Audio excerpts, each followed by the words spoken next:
The Euphrates simply may not be with us for much longer. It is drying up at a pace that heralds an unprecedented humanitarian crisis for those who rely on its life-sustaining waters. Add to the fact that they will lead an aggressive army of 200 million soldiers who will kill a third of all human beings on planet Earth, and the possibility becomes downright existential. The Euphrates River, a waterway that has served as a lifeline for Western Asia since time immemorial. Its humble beginnings in the Turkish mountains gradually swell over the course of 1,700 miles, snaking through Syria and Iraq, widening to 1.7 miles before eventually joining the Tigris and emptying into the Persian Gulf.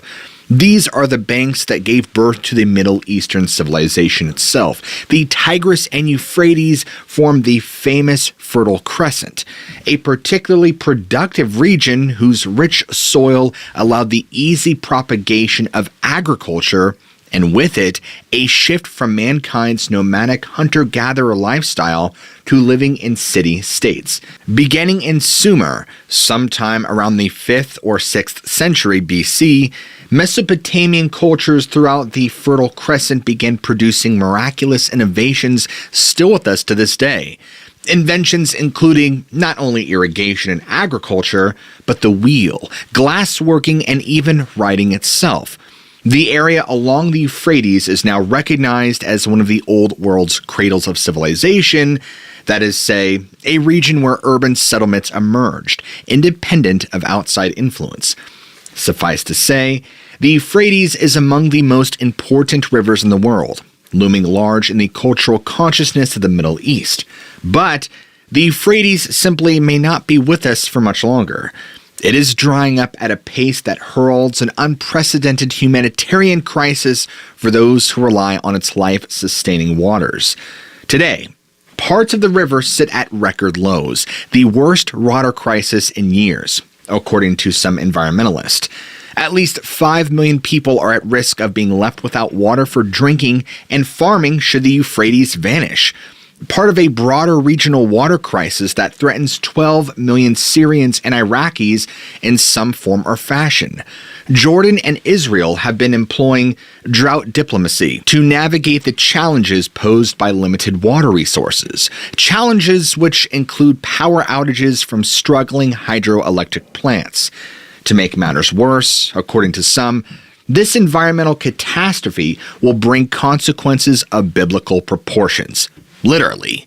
The book of Revelation, the final entry of the New Testament penned by the Apostle John, outlines a number of prophetic visions offering a play-by-play of the earth's final days. These apocalyptic visions include numerous calamities, including armed conflicts between nations, disease, famine, and general wickedness among the world's population. So, basically everyday life since 2020. Now, against this backdrop, rise and fall of other players like the seven-headed dragon, the beast, the serpent, and the Antichrist. While horrific, all this torment and suffering is part of a necessary series of events culminating in the second coming of Jesus Christ. And one of the signs will be the emptying of the Euphrates. Now, the Euphrates River is mentioned over 20 times in the Christian Bible. Like the land it quenches, it winds through the stories of the Bible's most pivotal moments, as well as the lives of those involved. It is the boundary that the Lord bestowed upon Abraham when blessing him with land. It is where Nimrod founded the religion of Babylon, the city-state which infamously blossomed into the wide-spanning empire. The Euphrates also served another important role as a boundary. It is one of 4 rivers associated with the Garden of Eden in Genesis 2:10-14, where it is sometimes translated in its modern Hebrew name, Parat, I believe, or so it's called. How appropriate. Now, according to the Bible, the river where creation began will also play a pivotal role in how creation ends. The final appearance of the Euphrates occurs in the book of Revelation. Specifically, Revelation 16:12-16. Then the 6th angel sounded, and I heard a voice from the 4 horns of the golden altar, which is before God, saying to the 6th angel who had the trumpet, "Release the 4 angels who are bound at the great river Euphrates." So the 4 angels who had been prepared for the hour and the day and month and year were released to kill a third of mankind. Now the number of the army of the horsemen was 200 million. I heard the number of them, and thus I saw the horses in the vision. Those who sat on them had breastplates of fiery red, hyacinth blue and sulfur yellow, and the heads of the horses were like the heads of lions, and out of their mouth came fire, smoke, and brimstone. By these 3 plagues, a third of mankind was killed by the fire and the smoke and the brimstone which came out of their mouths.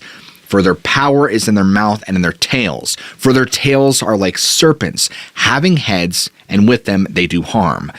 Our culture has done angels a disservice. If one takes a literal biblical perspective, they are much, much different than our modern art would have us believe, and much stranger. First off, the idea that anyone who dies can become an angel is not rooted in biblical theology. That idea was popularized by 18th century Swedish mystic Emanuel Swedenborg. That isn't to say that dearly departed Aunt Ethel isn't helping you on your calculus exam, but she doesn't belong to the class of beings known as angels, or more commonly referred to in Hebrew as spirit beings, Elohim. Secondly, angels don't necessarily look like beautiful people with bird wings. More often than not, they are terrifying. So much so that their greeting throughout the Bible is a constant refrain of, "Be not afraid." While some seem more humanoid in configuration, others are described in the Bible and related texts as interlocking, living wheels with multiple, sometimes even thousands of wings, eyes, and other appendages. Sure, I won't be afraid right after I change my underwear. These descriptions of angels might be literal. They also might be a poetic way of conveying the fact that beholding angels is something beyond human description, something that can never be put into words. To make them even more intimidating, angels are possessed of terrifying divine power. So, suffice to say, the release of 4 angels who are bound at the great river Euphrates is a possibility that should make us all poop our pants a little. Add to the fact that they will lead an aggressive army of 200 million soldiers who will kill a third of all human beings on planet Earth, and the possibility becomes downright existential. For those math nerds playing alone at home, a third of all human beings is around 2.7 billion people wiped out by this conquering force. Depending on your interpretation, the other calamities which befall us in the Great Tribulation will wipe out a full 50% of the planet's population before Christ's triumphant return, meaning 4 billion people will be left. But that is just one interpretation, and in fact, I think that there's probably going to be a lot less, because when you go through Revelations, you see all the natural and man-made calamities that happen. And there's no way by the time you get to the end that there's still 4 billion people, but again, that's an opinion, so we don't know. Now, for those that aren't exactly knowledgeable with the Bible, there is another big thing going around where people are showing the Euphrates River drying up, and they're claiming that the angels in which that are supposed to come out of the river are actually the 4 horsemen, but this is nonsense because it's not even biblical. In fact, if we look at the beginning of Revelations, we can see that the 4 horsemen are technically the first things to start the tribulation, and these have nothing to do with the 4 spirits that come out of the river Euphrates. In fact, this is a common case of people taking things biblically completely out of context and not understanding how they work together. Seems pretty common in the modern age, unfortunately. So long story short, what I'm saying is the 4 spirits that are supposed to come out of the river Euphrates are not the 4 horsemen, and there is also no correlation between them because there is a massive time difference. And while we're on this topic, who are these angels destined to be set loose on humanity? It's impossible to say for certain. It seems that whoever they are, they have fallen out of the Lord's grace. They might well be the angels described in the book of Jude, chapter 1, verses 5 through 7.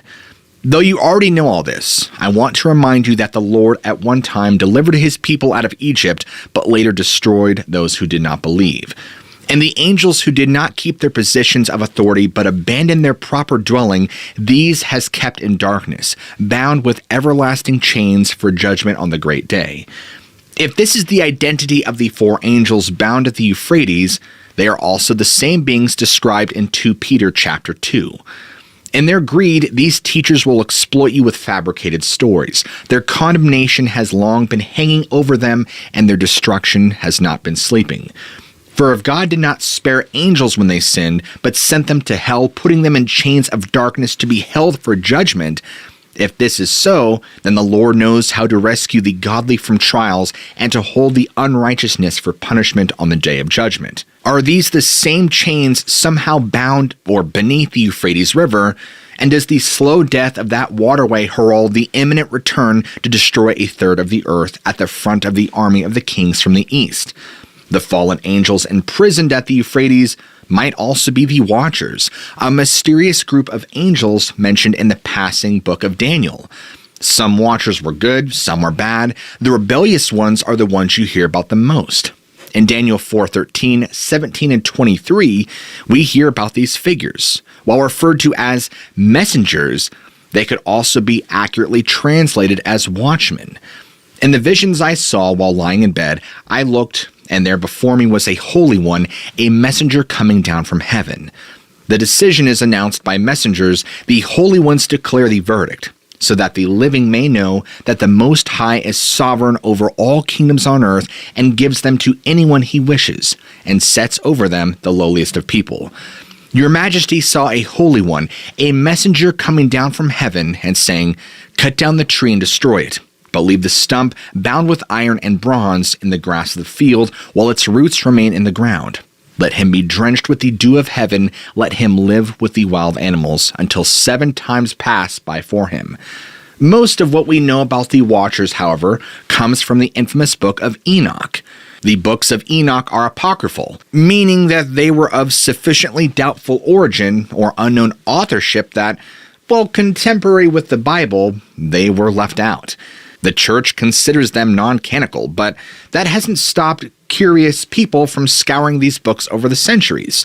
The books take their name from the patriarchal figure Enoch, great-grandfather to Noah, who infamously built his ark during the Great Flood to save all living things on earth and preserve the righteous vestiges of humanity. Much of the text is apocalyptic and chronicles the fall of a segment of the Lord's once beloved Watchers. According to the second book of Enoch, the Watchers were in 5th heaven when the fall occurred.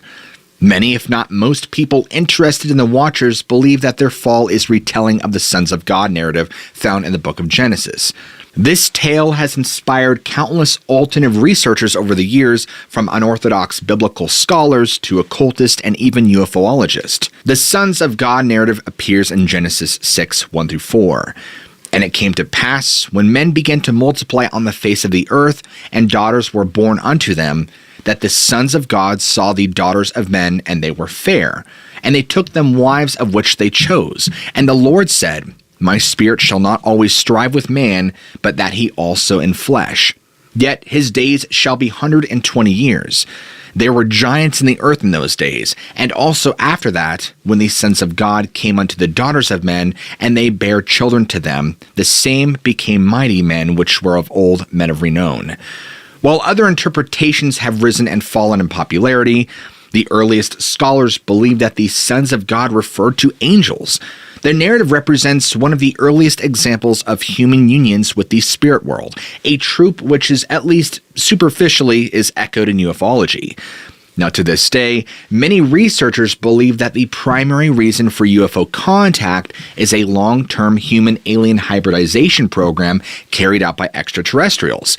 The motivations behind this secret agenda vary, including everything from spiritual ascension to a slow-motion invasion of planet Earth. Either way, the major motifs are the same as the Sons of Man's story. Non-human forces from the sky descending to the earth to create hybrid offspring. The first book of Enoch elaborates on the Sons of God story in chapter 6, verses 1-6, saying this, "And it came to pass, when the children of men had multiplied, that in those days were born unto them beautiful and comely daughters. And the angels and the children of heaven saw and lusted after them, and said to one another, Come, let us choose us wives from among the children, and beget us children. And Semyaza, who was their leader, said unto them, I fear ye will not indeed agree to this deed, and I alone shall have to pay the penalty of a great sin. And they all answered him and said, Let us all swear an oath and all bind ourselves by mutual imprecations not to abandon this plan, but to do this thing. Then swear they all together and bound themselves by mutual imprecations upon it. And they were in 200 who descended in the days of Jared on the summit of Mount Hermon. And they called it Mount Hermon because they had sworn and bound themselves by mutual imprecations upon it. The book of Enoch then goes on to list some of the names of the Watchers. Now in the Bible, the offspring of the fallen angels and the daughters of men are often interpreted as being the Nephilim. As Genesis 6 alludes, these fallen angel-human hybrids were gigantic. Numbers 13:32-33 mentions them again. And they spread among the Israelites a bad report about the land that they had explored. They said, "The land we explored devours those living in it. All the people we saw there are of great size. We saw the Nephilim there. We seemed like grasshoppers in our own eyes, and we looked the same to them." Today, the Nephilim have become something of a catch-all explanation for all varieties of supernatural beings, from UFO occupants to Bigfoot and even other less humanoid cryptids. Some researchers take the mythology of the Watchers even further, bringing them fully into modern politics and cultural imagery. The Watchers are a common theme among a branch of researchers known as synchromystics. Synchromystism, from a skeptical standpoint, assigns occult detail to mundane coincidences. From a synchromystic's standpoint, they are revealing the underlying bedrock beneath all of reality. Some believe that this points to a fundamental archetypal reality beneath our waking reality, where images and themes bubble up spontaneously on their own. Other synchromystics hold that these coincidences are anything but the product of mere chance. They are orchestrated by an elite cabal of powerful sorcerers in control of every facet of our existence, from religions to governments and corporations even.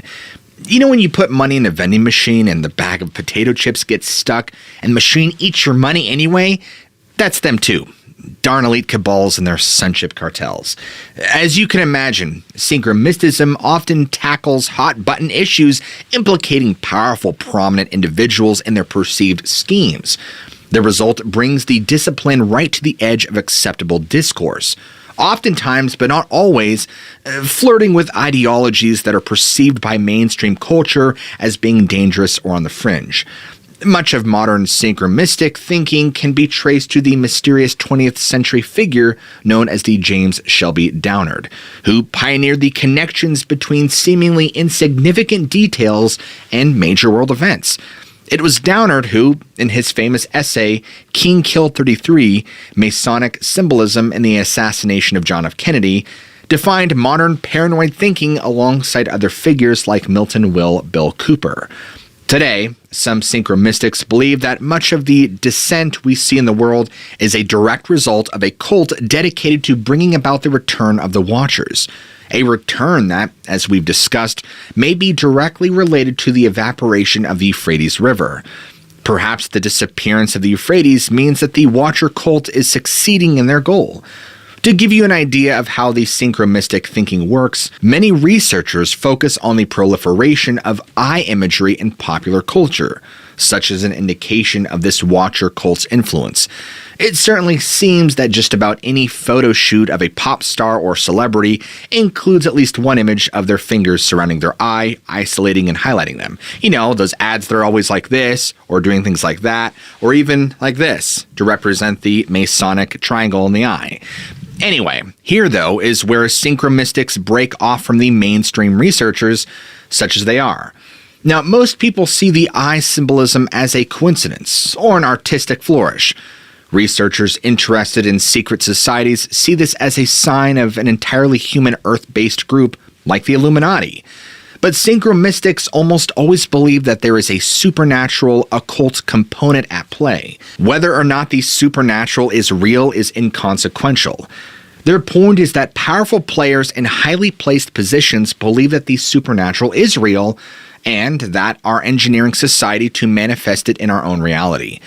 Christopher Knowles, who runs the Secret Sun blog, has speculated that two cults, closely related, might be pulling the levers in our society. One of them follows the Roman god Mithras, while the other adores the Watchers. Knowles cites one recent tragedy as an example of how watcher imagery has taken root in our global culture.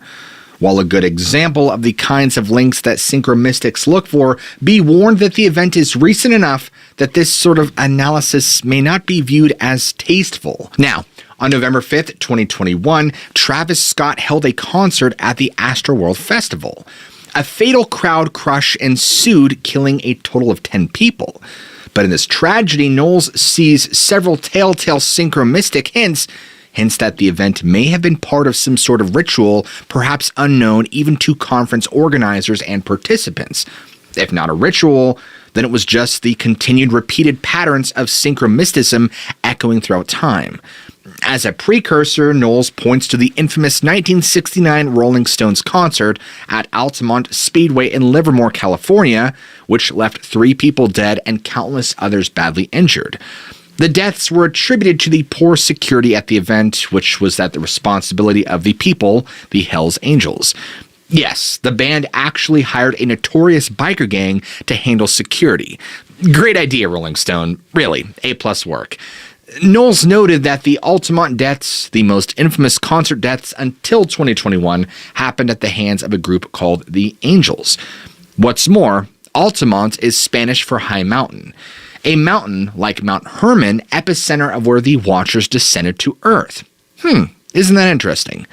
Flash forward to Astroworld, the backdrop for 2021. Astroworld Performances was a gigantic mountain. The stage resembled an inverted cross, a powerful occult symbol challenging and mocking Christian authority.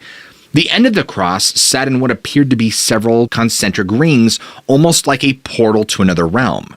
According to Knowles, the concentric rings bring to mind the various circles of hell. Hell, or more accurately Tartarus, the infernal region in Greek belief, was once believed to reside within Mount Hermon itself, where the Watchers first appeared and where they were imprisoned. Mount Hermon is over 200 miles from the Euphrates at its closest distance, but is definitely in the same region. Could the Watchers be the same angels destined to be released from Mount Hermon when the river runs dry? All this may seem like a coincidence until one looks at the events preceding the Astroworld disaster. The poster for the 2021 Astroworld Festival includes 2 wing-like hands thrusting forward above the mountain stage. Within the palm of each hand sits an eye, symbols of the Watchers. Okay, this is getting weird. There's also the unsettling promotional concert that Travis Scott held to the popular video game Fortnite. In 2020, Scott appeared in a video game music video entitled Astronomical, hinting at the future tragedy that would define his career. The video features plenty of Watcher imagery, including a luminous being descending from the stars to emerge through a portal. Its arrival is accompanied by a large structure resembling a reimagined biblical angel, a series of wheel-like curves covered in round objects like eyes. When the presence from the stars lands in the video game environment, it is Travis Scott. He is a giant, towering over the landscape, a giant like the Nephilim, the product of the daughters of men and the Watchers. Now, none of this endorses Christopher Knowles' theory, but it is a fascinating collision of images and symbols to watch unfold. A collision rendered terrifying by the other strife that we see in the world. Trials that many view as incontrovertible signs that we are approaching the end of days. Even if purely coincidental, it might suggest that there are forces operating underneath our reality far, far beyond our control. So, is it merely a coincidence that the Euphrates is drying up at the same time that so much Watcher imagery is appearing in pop culture? Or are the synchromystics correct? Is it intentional or coincidental? Are the elites trying to bring about the apocalypse, or are they reacting to what they have seen unfolding in the world around them? Let's take a breath and regroup here. It's easy to get worked up over the topics like this and start seeing connections where there are simply none. This is what author Robert Anton Wilson referred to as chapel perilous, a state of mind where one is unable to discern whether or not events, either in your own life or the world at large, are orchestrated by supernatural forces or are simply the result of chance. Go too deep into this psychological state and, odds are, you'll either emerge from it broken or agnostic. Agnostic is the better choice. No one is saying that the supernatural does not exist, but randomness exists too. I mean, even if this watcher imagery is legitimate, it doesn't mean for a certainty that shadowy organizations are orchestrating every aspect of our lives. I mean, I could throw eggs, flour, butter, milk, baking soda, and sugar in a bowl, but it doesn't mean that I've made a cake. There's another step, a process required. Likewise, just because all the components of a ritual are present doesn't mean a ritual is taking place. There are also the consequences of technological progress to consider. The region around the Euphrates is suffering from a historical drought. Many of the low water levels we see in the river can be attributed to sparser rainfall in the region, down 70% by some estimates. Many believe this is to be a result of climate change. In reality, the drying of the Euphrates is neither unique nor new. Many rivers around the world are reporting historic lows. The Mississippi, for example, has set low water records in 3 American states alone. Concerns surrounding the Euphrates River's recession began at least 20 years ago. In 2003, the drop in the river was accompanied by the Iraq War, leading many to believe that the end of the world was right around the corner.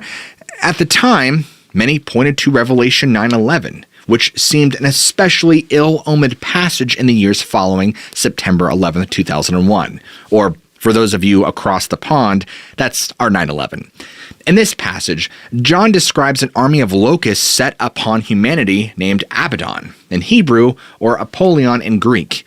Both words mean destroyer, one of multiple meanings for the name Saddam, referencing the despotic leader of Iraq, Saddam Hussein.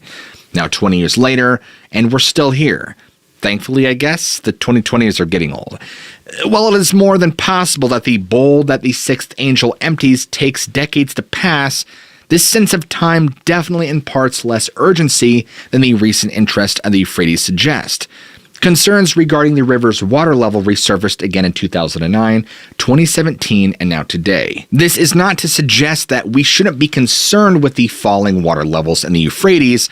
At least some of the blame can be placed upon Turkey, which, according to one expert, is unintentionally paving the way for the fulfillment of biblical prophecy within our lifetimes by damming up the Euphrates. This statement, made in 2021 by biblical scholar and professor Tom Meyer, references the 1990 completion of the Ataturk Dam, the third largest dam in the world. It sits on the Euphrates in southeastern Turkey, and while providing a massive amount of hydroelectric power for the region's population, has undoubtedly contributed to the diminished flow of the river. It is one of the 5 dams along the Euphrates which may say are strangling this important waterway. The disappearance of rivers has long been tied to prophecies of calamity. In 2012, a pastor by the name of Levi spent 7 months fasting on a mountain and returned with a dire warning. The end of days was upon us and would be recognized by the disappearance of several rivers. Just as the Nile dried up in Isaiah 19:1-10, so would the Mississippi in America. Pastor Levy based this upon rough similarities between the 2 waterways, including the way they divide their respective countries and the manner in which multiple towns along the Mississippi share their names with Egyptian cities along the Nile. Maybe Americans interested in the Euphrates should turn their concerns closer to home. Another dire warning comes in the form of many hunger stones found throughout rivers in Central Europe. These landmarks were mostly erected by Germanic settlers between the 15th and 19th centuries as memorials of starvation and drought. They serve as warnings whenever the water levels get too low. Nearly 30 hunger stones have been found in Europe, most of them in the Elbe River, which flows from the Czech Republic down through Germany. This tradition was even carried overseas. Some hunger stones have been found in Pennsylvania, for example. Inscriptions carved upon these stones are meant to be revealed whenever the river falls too low. Most of them carry warnings for the local populace with such cheery messages as, "If you see me, then weep," or we cry, and you will cry." Look, for a second time, I thought it was going to say, "I cry, you cry, we all cry for ice cry." The warnings on the stones are meant to bring an awareness that people should begin exercising caution with their supplies lest they run out. But the messages on the other hunger stones are a bit more optimistic. Girl, don't weep and moan. If it's dry, water the field, reads one. When this stone goes under, life will become more colorful again, says another. The revelation of these landmarks often coincides with other man-made disasters. Like in 1918, during the height of World War I, a hunger stone became legible in Elbe. Since then, waters have receded enough to allow them to be read in recent years, 2018 and 22 specifically. The media has covered the hunger stones in a broad variety of contexts. Many seize upon the sensationalism of the reveal, claiming that the end is nigh. This was certainly the way that the 1918 emerge was addressed. 100 years later, coverage skewed toward the same tone with claims that they represented a dire warning for humanity. Yet in our mind, scrambled to panic, perhaps we should treat the hunger stones in a more hopeful light. Perhaps we should treat the drying euphrates in that light as well. They serve as a reminder that, in spite of the many challenges facing us today, most of the planet still enjoys a level of security and safety that previous generations never knew. Another approach might be, instead of falling to fatalism and believing that we are all doomed, to take these as warning signs. We might have time to change our fate, whether that is the fate of the planet or the fate of our immortal souls.